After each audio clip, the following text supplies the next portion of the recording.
Hi, good morning everybody. I'm Jaime Behar from the Hürriyet Internet Group. I'm doing in the Hürriyet Internet Group, as you may know, is one of the largest media groups in Turkey, comprising, it's a 62 years old newspaper and 15 years old online operations. And I'm doing business development as well as managing the Kids and Twins portal in Turkey. I should maybe start by talking about what exactly twin means, for maybe some of you do not know the term. As you can guess, it's always there's new segmentations in marketing and in targeting groups and age groups and demographics. So twins are usually understood somewhere between 7 years old and 14 years old. In some places they usually do it between 9 and 12. So it depends who are you talking to and where you're getting your source from. But I'm gonna try to explain you what we do in Turkey, because we launched this website exactly 1 year ago, last year in November, 1st of November, and it caught quite a big success in the Turkish terms. And I'm just gonna so talk about I'm just gonna give you a quick brief overlook of the internet in Turkey and the kids online and what do they do online, and how to build a successful online community, and how also to integrate the brands with this online community in order to keep the kids coming and interested and not too flashy with the advertisement in it.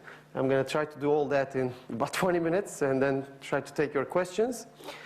Well, as a general numbers, internet in Turkey is growing very fast. As you can see, more than, according to Windows Live Messenger membership data from 2010, you can see that almost 70% is below, the internet users are below 30 years old of age. Turkey is a very large young population. We have a 73 million population, and 25 million of them is actually below 18. They cannot vote. We know that only 50 million people can vote, are eligible to vote in the elections. So we have a very large young population. So we have an overall 30 million internet users, 8 million broadband households. 8 million households have broadband in their home, ADSL. And we have 2 million online users below the age of 13. The general outlook of the internet, when you look, it's 62% male and 38% female. This is very not corresponding to the general population, of course, which is like in any other country, just a little bit more than 50% is women and 49% is men. But it's different with kids, and I'm going to show you a little later. So the Turks do spend a lot of time online. Actually, well, I believe in Canada it's because it's very cold, so people are just indoors all the time. And well, the United States is very on, and Turkey is, according to Comscore World Metrics, it's the third country that spends the most time online. As you see, the rest of Europe is just behind Turkey. So we do actually love to be online, and we do love socializing on the internet, on the web as well. And as you can see, well, there are 3 segmentations. I just want to show the page view here by segmentation in Turkey. By light users, I think Comscore means people who access internet once every few days. By medium users is somebody who comes to internet but spends less than half an hour every day. And heavy users is probably all of us here who spend at least an hour a day online. And so as you see in Turkey, the heavy users take a lot of 57% of the overall page view, and the data is more or less the same in most of the countries. Actually, the behavior is very similar.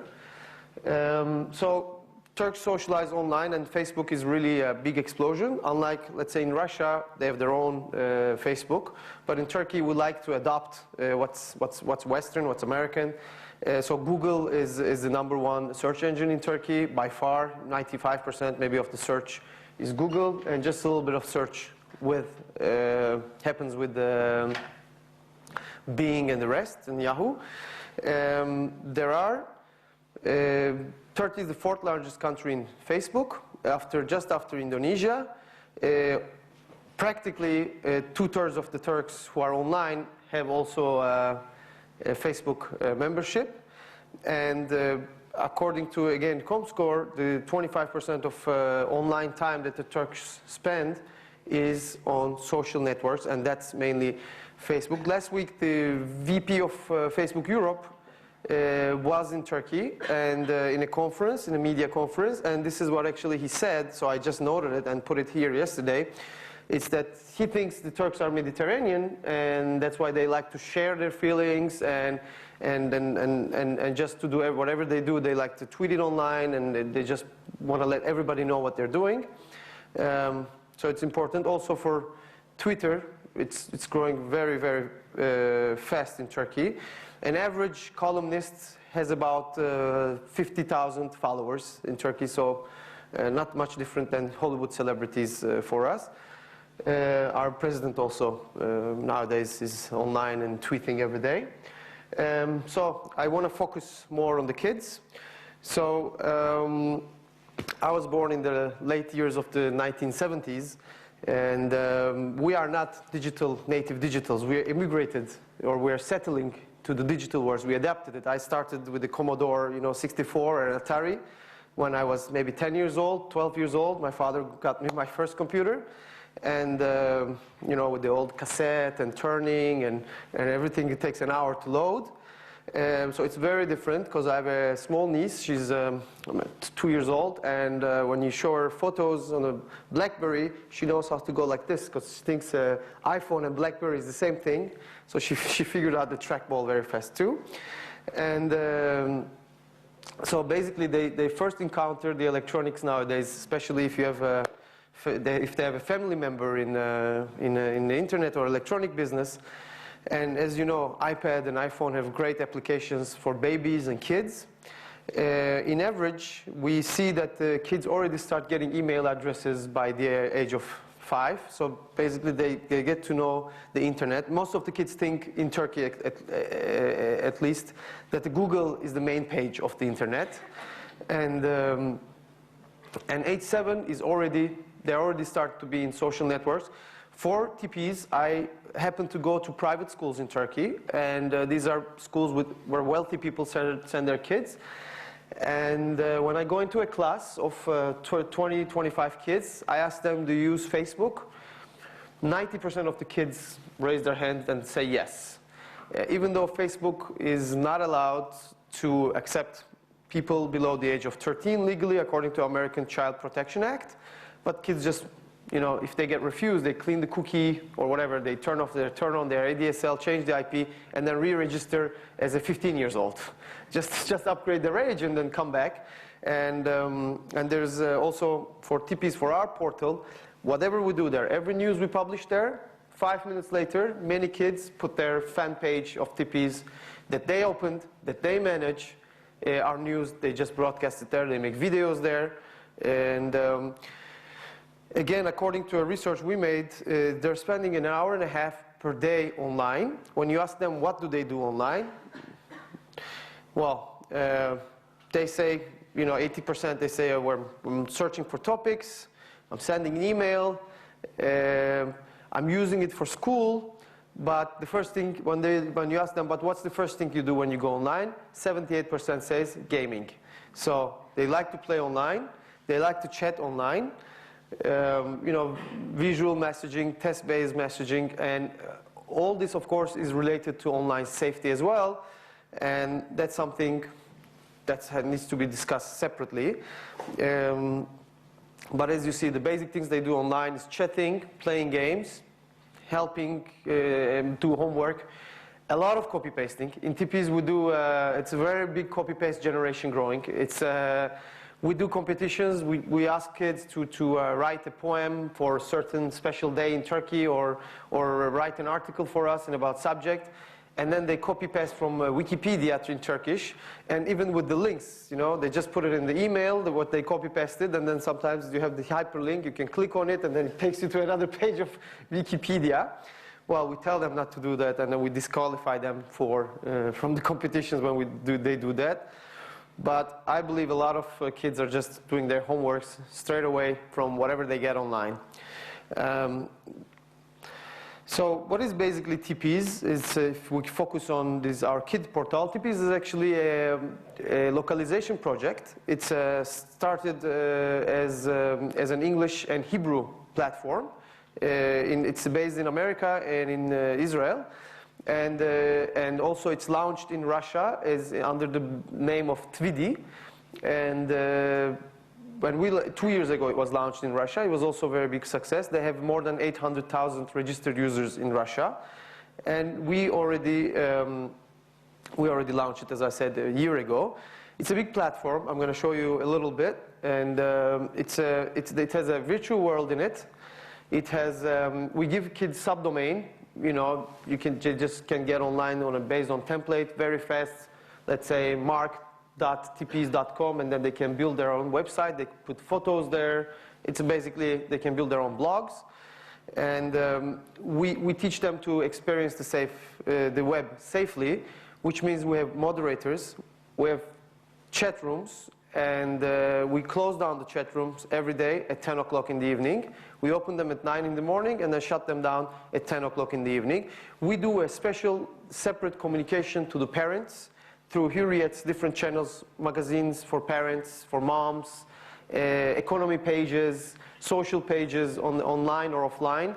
And we tell them TPs is safe, you can send your kid there, but we never tell the kid, we don't want the kid to learn about TPs through their parents. We want them to learn, to find it online by themselves when they play a game, you know, to see a banner or a game placement, because if it comes from the parent, especially after the age of 10, it's very fast rejected. They don't want to get it from their parents. They want to get it, you know, they want to find it themselves. They want to do it themselves, experience themselves, feel free there.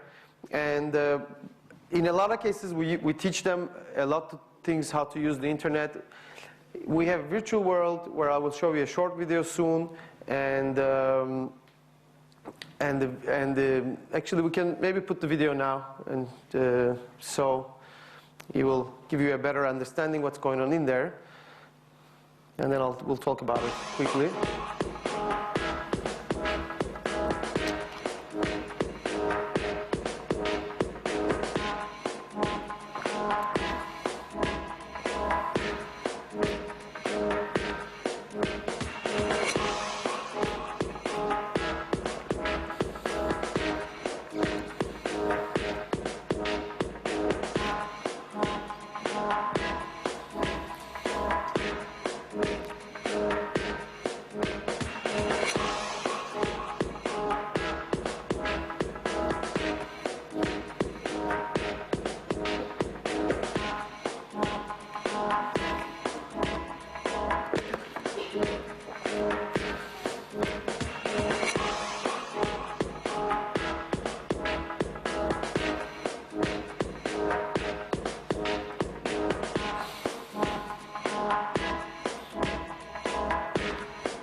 So the virtual world is just part of TPs, and it's a big platform. Every kid that goes there has to choose another pet separate than their avatar. They first create their avatar. We don't let the kids in their profile page, pretty much looking like Facebook. You know, we don't have to rediscover America. That's how it works. And but we don't let the kids have their own faces, their own photos. So we make them build an avatar, you know, that they can dress it up and the way they want to look, the hair, the color, anything they want to. They can have a blue face and red hair. It's no problem, but we do this for safety. And then when they go online on the virtual world, we let them have another pet. This is also a safety measure because some kids block each other, and so when you click on the personage card, as you've seen previously here on the video, if the person is blocked, then there appears a message saying that this person doesn't want you to see his details, his house, because we all give them kids a house. And we basically run a community, pretty much like Club Med style online. We have 3 community managers, 7 moderators, moderating all the time. Every house is a separate chat room. 2 kids are sitting online. They might exchange phone numbers. For adults with bad intentions, this is really where they want to come and try to hit. Already 1 year, none of such really bad, horrible cases that we are afraid of happened. But usually little kids are fighting each other. That's what happens. Or some hacker kids are trying to work out, try to get other kids' passwords, so they steal their identity because they have a nice house or a lot of virtual money. And we do get a lot of CRM messages about that. So that's why we need to monitor everything online. That's very important for the safety. And let's see. Now, this is actually a proof of success, how TP's growth has. As I said in the beginning, we have 2 million kids online between 7 and 14 in Turkey. And when we did our first business plan last year this time, we targeted 130,000 registered members for the end of the first year. And we did reach that number just about 6 months after launching the website. It was a very big surprise for us. And right now we're standing at, this is September numbers, but now in October, I just checked this morning, we're standing at 432,000. So it's growing very fast. The WOM is very important. The kids are just telling each other. Also, we do offline seeding. We go to schools. I visited personally 20 schools last year. Again, this year, just last week, I visited school. I go to schools and talk about safe internet. And we have like small videos explaining to kids how the internet cannot be safe. The kids think they're anonymous in the internet. Whatever they say, whatever they do, nobody can track them, nobody will know it's them. So they tend to bad behave, something that they don't do with their parents or at school, they tend to do it online, and they can get trapped. And so we explain them that, and when we go to schools, the teachers usually are complaining. They're really happy to see us because it's like we're trying to tell them all the time not to go into these gaming websites where they have a lot of violent games or even pornographic games. But we're trying to controlling them. So they're really, actually, the schools are happy to cooperate with us. But again, even there, we draw the line between the privacy of the kid, the fun of the kid. TP is their private space. But we just visit them in school because they happen to be in the school, and talk in general about the safety. And we show them really funny animations, how they can be tracked on the internet, why they shouldn't be bullying other people. And they just laugh at it. It's the little frog talking with a funny voice and explaining everything in a very quick 5-minute video. And then we make a question and answer session. This helps both the school and the kids learn about their safety, as well as us, to get them as members. And this is why we really, we're aiming to get at least 500,000 registered users by the end of our first year, which means end of this month, November. And that means we already reach a huge penetration, 25% of all online kids in Turkey. What we see here is WOM works very well. Offline seeding works very well. Google Display Network works very well. We can reach, when I compare in the Google Display Network and also AdWords, the prices we're paying per click, the CPC prices, are maybe 10 times less, only 10% of what other portals in Hürriyet are paying, because the kids tend to click a lot. If you give them a very animated, nice banners, creative banners, make them want to click on them, make separate banners for girls, separate banners for boys, targeting sports, fashion, and they like it. So profiling, as I said, in Turkey, the male-female difference it's very large on the internet, but in the younger generation, this is this data that I drew from our members. again, our September data. As you see, it's exactly like the regular general population, which is a very good thing. We see that there is a equality in gender when we come younger in the age, and we deem it's very important for the future of the internet and a healthy growth of the internet. We don't want anything to be one gender dominated, of course. Sorry. And as you see, we have also people registering as members, at least 40,000 people below the age of 15. And we explain this in, my personal explanation to this is in Turkey, between the west of the country and the east of the country, there's a big cultural gap. So a kid who is in the west of the country, in Istanbul or in Izmir, going to a private school, when he comes to an age of 13, 14, thinks maybe this is okay, I'm now over this, by age, I'm over TPs. But in Eastern Turkey, we see kids 16 years old, 17 years old, very active, participating in all the competitions just to win a t-shirt or a small present, and writing to us, making a website within TPs and being very active, because they have less social life, less activity, less things to do outside.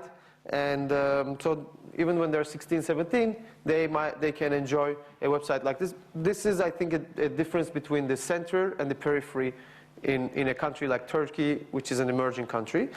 So we do have a strong community, 432,000 registered members, 125,000 of them have houses. Not all of them go to the virtual world.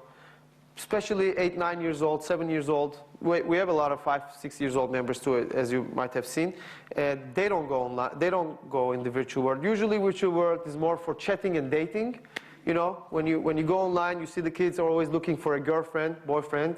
You want to be my boyfriend? You see them kissing in the park, and it's very fun. It's a lot of fun, actually. We have to keep it to a certain degree. Not to make it too bad, not to make it too exaggerated. We moderate. If everything goes too much to the sex discussion, then we stop them. We block them, or we tell them not to talk about this. But it doesn't happen. It's very innocent, I must say. It's very innocent. It's very normal. It's very hormonal, and it's a lot of fun to see them doing all that. All we need to do is really create a space for them. We have a beauty salon, where you just have chairs and beauty products, and it looks like a regular, coiffeur, barber shop. And so some of the kids come inside, there are t-shirts, they try some t-shirt, they make like they're just trying some t-shirts. It's really, you give them the space, and they do whatever they imagine.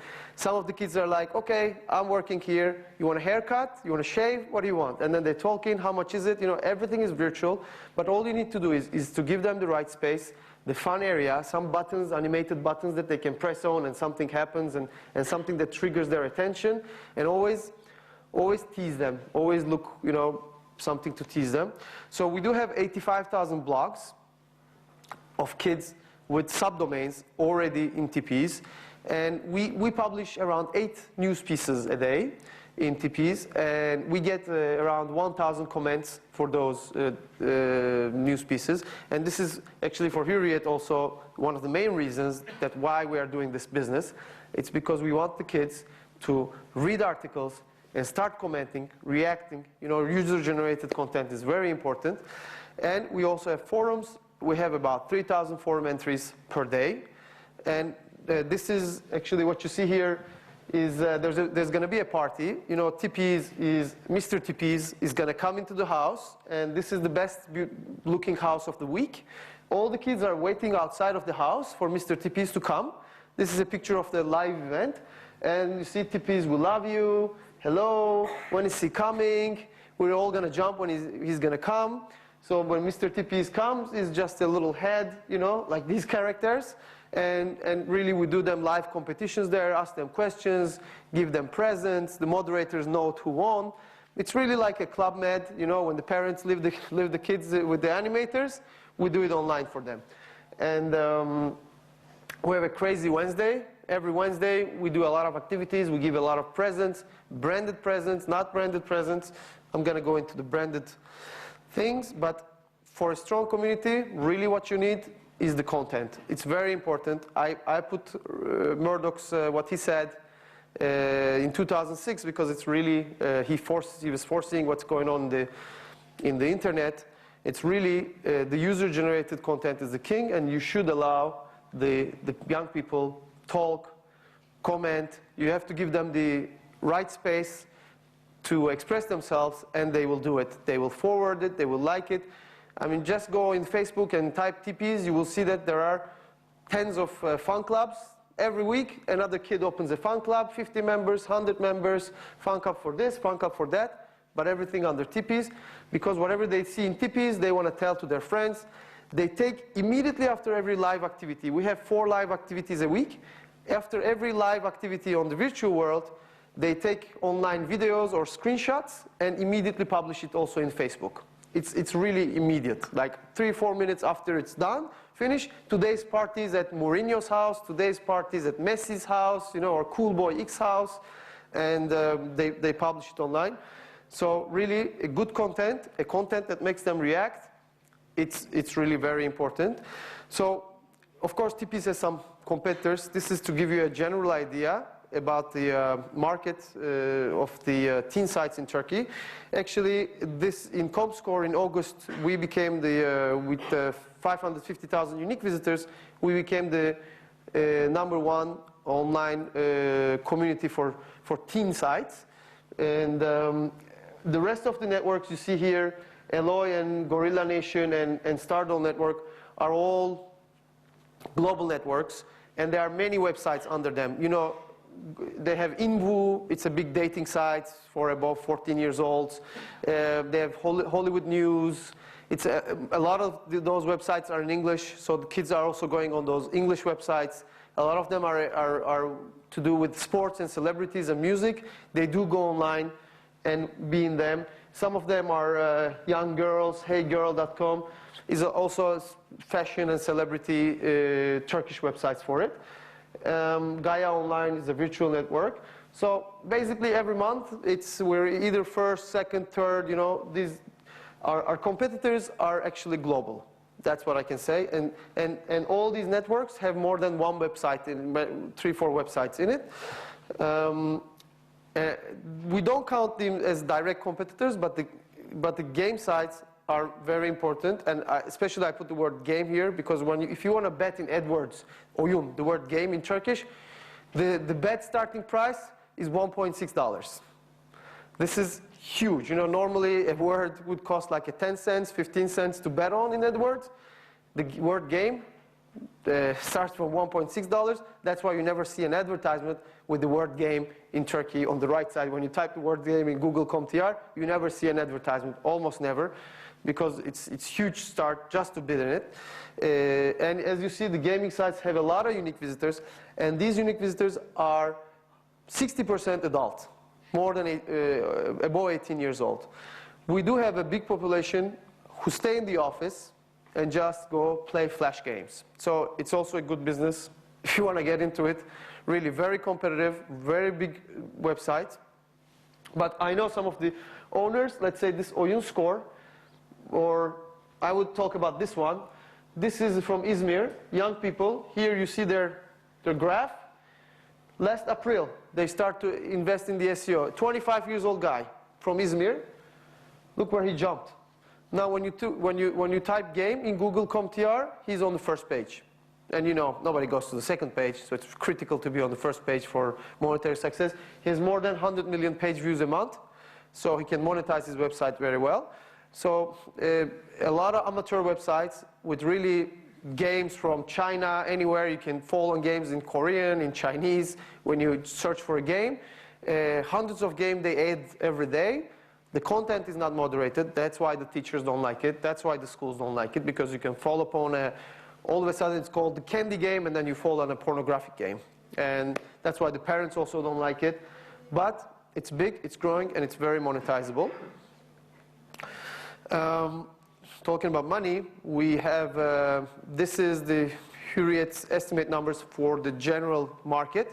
Well, 1 lira is 1 leva, basically, so it's no problem for you to see the numbers. This numbers is actualized, and I believe this is also going to be around 300 million lira or leva, whatever, a year this year. So the online market is growing. As you may know, in England, in the Great Britain, already the online ad spending surpassed the TV and the newspapers. We're not there yet in Turkey. This is only 10% of the total ad spending in Turkey per year, talking about 300 million. But we're growing in percentage, we're growing in shape. So, just going to be quickly talking about brands and how to successfully get the kids connected with the brand. First of all, this is according to TNS, a 10 years old is exposed to 40,000 brands throughout his life. Really exposed, you don't have to do anything, just walk around, TV, outdoor, whatever, really a lot of brands. And a kid can remember 600 brands. And every brand wants to be one of those 600. And if you want to know which brands, these are the numbers in Turkey. Adidas is by far the best. I guess it has to do what they're doing with the sports and with the famous players, the celebrity football players. Well, Nike is a follower. Converse is the name of the cool, you know, since the 70s. LC Waikiki is a local clothing brand. Colezione also, well, as you see, they're near Levi's. You see Mango. Mavi Jeans is a global Turkish brand. It's basically shoes and clothing. That's what it is around there. And so when they ask them a brand. So I just wanted to talk about how to successfully merge the brands. And so this is a slide that talks about basically, you know, how we used to do things in the marketing and advertisement. You had a, you know, big strategy, plan everything ahead, draw on the experience of the last year, and then whatever you do, you test with the consumer, some focus groups, make small changes, go big, online, offline, go big, measure, and then another big strategy. I think these days are over. There's a more complex strategy now, where you have a small strategy. I think that's what also we use when we did TPs. We have a small strategy, and then when you build it online, you get help from your customers also. You have to incorporate them in the marketing strategy. Lego does this very well. Ask their users, what do they want to have, new Lego pieces, what kind of Lego they want to have. They open Facebook groups about that. Thousands of people subscribe. A lot of adults do. And then always have an insight. Again, a small strategy, again, change. And you know what? I put the word measure here, but actually I think it's wrong. I think the word is monitoring. It's not measuring. It has to be monitored every day, what a little activity brings you. Use the social media. How is the return? And then have an insight, change again. And so I don't think it's more difficult, but it's more challenging, and it's also more interesting because you can spend your money little, and you can have always small strategies and change and react. Of course, it's not the big strategy day, and you cannot lean back for the rest of the year. You have to always be active. It's a lean forward type of action, not lean back type of action nowadays, I think, marketing. But it's more interesting because you're always part of the brand nowadays is the consumer. And this is what we try to do in TPs, and this is also from our Russian website, a very successful mini site launched within TPs. This is basically our also monetizing and revenue model. We make games for the big brands. We make them a mini site where what you see here is the famous Chester. The kids can become friends with Chester. Chester's favorite Cheetos types. They can click and download everything. All the advertisement they show on the TV, it's right here. You have 500,000 members.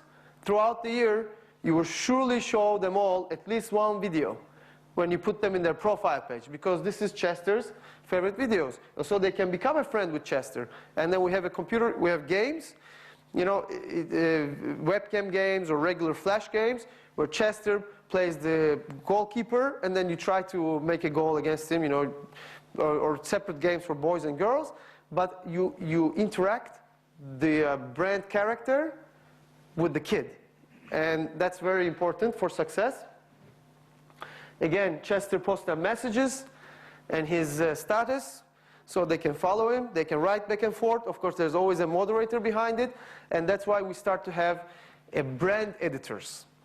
The editors are now not normal. We call our editors community managers. We don't call them editors. And nowadays, we also have brand editors. So that's all I have to say. If you have any questions, please go ahead. Please. Well, I have 10 questions. I'm going to ask just one of them. I'll start with this one. Hi, I'm Gergana from FS. I have a brand which is similar to yours. It's in snack food, but still it's the same target. So do you think, actually, do kids use emails? Because I had 2 campaigns online this year. First one, I gathered a massive database with emails, and I was so happy. But with the second one, I found out that they actually didn't open their emails. So it's a very good question. Unfortunately, I mean, not unfortunately, as a nature of things, when we register the kids, we don't make email complementary for 2 reasons. One, a lot of the kids are for the first time in their life, they are registering somewhere. That's why in our registry page, we have a little frog talking. You know, put your name here, put a nickname, and then put a username. Your username should be different than your nickname for your safety. Remember password, you know, somebody talking to them, as well as in writing when they fill it up, and we don't oblige them to put email. I will tell you the exact numbers. Out of 432,000, we did just an emailing last week, we have 365,000 kids have emails. 12% of those emails are irrelevant, not real mails, and they are very slow in their opening their emails. Very slow. 1% every day. It's coming, but very slowly. The email company that we're working with, it's called Euromessage, it's a very good company, the Hurriyet Group, we're all working with them. They're like, this is the first time we see a campaign that the kids, that the receivers don't open it. It doesn't go to spam, it goes to their mailbox, but it takes them a week to open the email. Yeah. And a lot of kids also don't understand the point. I get a lot of messages like, why did you send me this mail? I'm already a member in your community. Why did you send me this mail? You know, it's a newsletter. There's no advertisement there. Some news, some new game that we published, flash game, and that we produced, and a news about it. They don't care.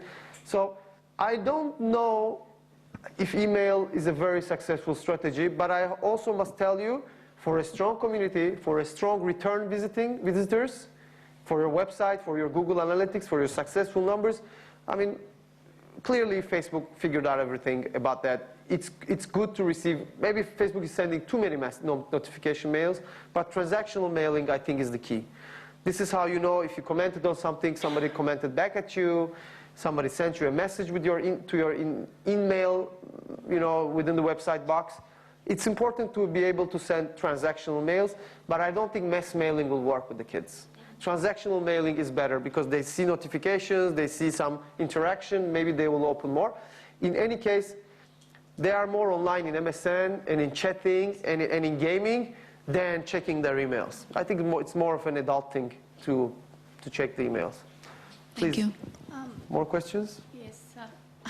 Hi, I'm from .NET Magazine. I would like to ask you also tens of questions, but I'll ask only one now, later the rest with you.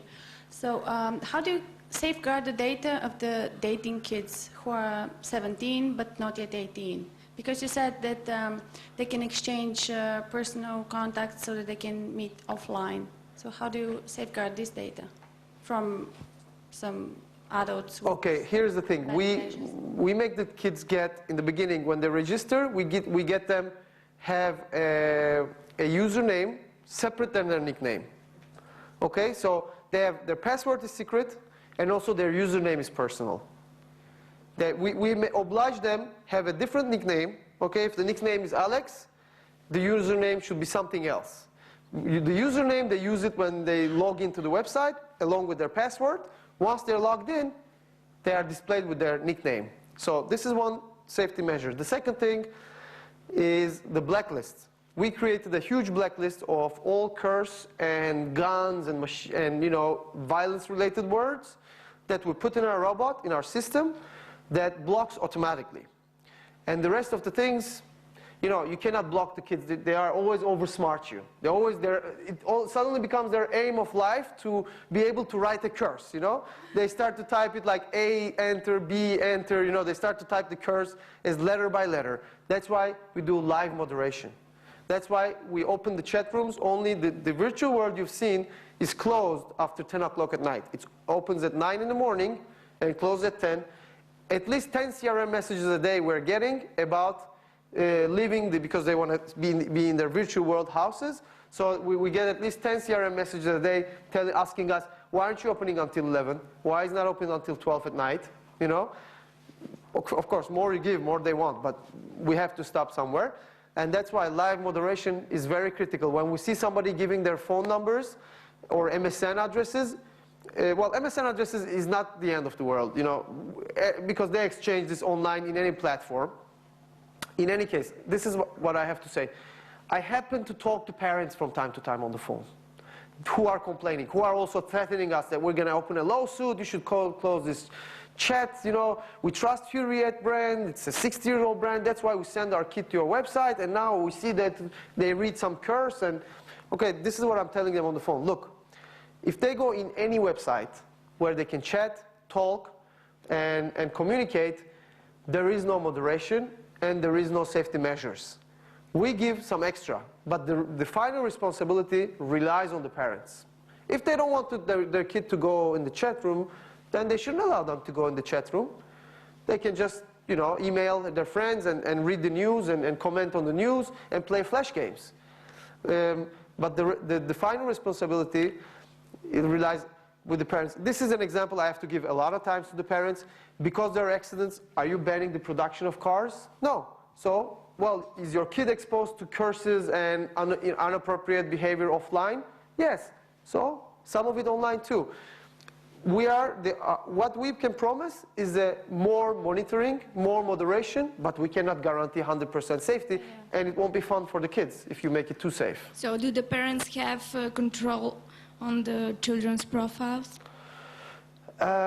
Very good question. We allow the parents, okay, you know, everything is based on what the kids say. There is a section when you register, we say, read this part with your parent and check it with your parent. Who knows what they're doing, you know? You can never be sure. But we are keeping log of everything, and we happen to call the families sometimes, that your kid is disturbing another kid. I also wanted to ask you... I think we're very, very limited in time, but okay. I'm just going to take another question from you and then another question from you, and I guess we have to finish soon. Who's going to be the first?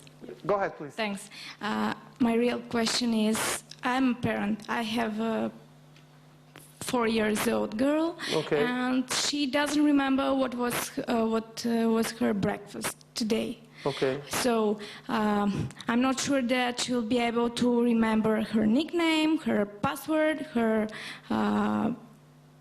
registration name, and you'll be surprised next year. How do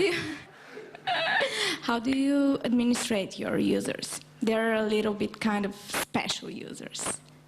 Well, it's a very broad question. I mean, we get very, very few CRM, 1 or 2 a day. We get about 500 CRM messages a day. 1 or 2 of them are like, I forgot my password, I was in vacation, I didn't log in for a month. You know, it's like any other website. We ask them to give a secret question and their favorite cartoon character. Frog. Only, you use only the talking frog? Yeah, to administrate. Yeah, and don't use any emails, anything else. We don't send. Look, we don't do verification emails because a lot of kids that register, they don't have email address. Yeah. Now, I don't want to send the kid off to Gmail or to wherever, Hotmail, to open an email address just to register at me. And don't forget, they're kids. I cannot oblige them to give me any information. It's not legal, and I don't want to do it. I want them to register with me, and that's it. You know, so some of the kids do forget things, but it's not a commonplace. That's what I can say. Okay, please. I'm sorry. My final question. You showed examples with the video from which were in Russian, I saw, and also Yes. in English. I wanted to ask you about the games and platform you use. You said it's licensed. Did you translate it? Did you adapt it? Exactly. This is a process we call a smart localization.